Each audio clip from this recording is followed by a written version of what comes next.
Hi, so this is the first video on this channel, and it's really for people that are looking to sell their house.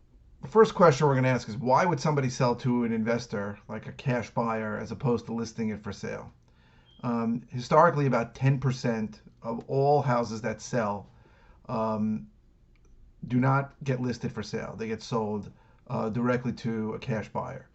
And there's a lot of reasons for that. We're going to go through a few of them in the upcoming videos.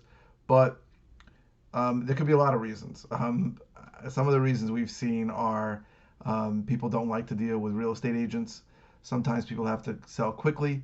Sometimes the condition of the property just doesn't lend itself to a retail buyer.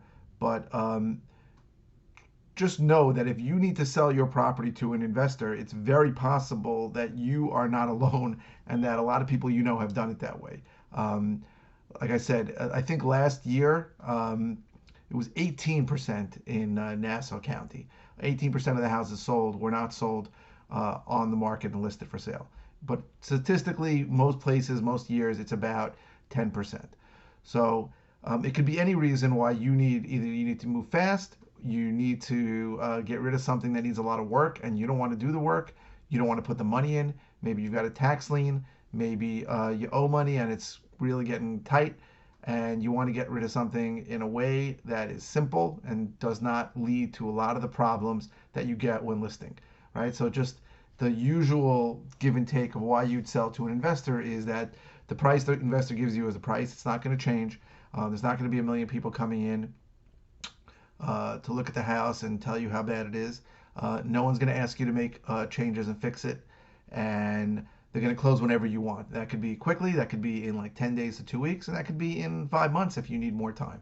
But an investor's probably not going to throw you out. Good investors certainly won't. And the give and take is sometimes you're going to make less money. So you have to weigh those options and see what's best for you. It depends on your situation. Um, if speed is a factor, 9 times out of 10, an investor is really going to be the solution to that problem because selling on the open market is usually not a quick process, and it's usually not an easy process, right? There's going to be multiple showings. You're going to find somebody, you're going to negotiate with them. They might ask you to do repairs. Then they're going to bring in an inspector who may ask you to do more repairs. Then they may get an appraisal who may ask you to do more repairs. And then you get to closing and they may say something like, you didn't do the repairs the way we like them. And these are the kinds of hassles that can happen when you list that you can avoid when you sell to an investor. So um, if you need help, we list properties and we also buy properties. We buy 4 or 5 properties a month. So we're here to help you if you are looking to sell your property to an investor or even to list. And we very often go to people who want to sell properties to us and tell them, you should not sell to us because you're going to leave too much money on the table. We can list it for you and we can really get all your value because the property is in not as bad a condition as you think. So if we'd love to help you. My number is below, or my office number is below, and you can comment, and we'll be here for you if you need anything.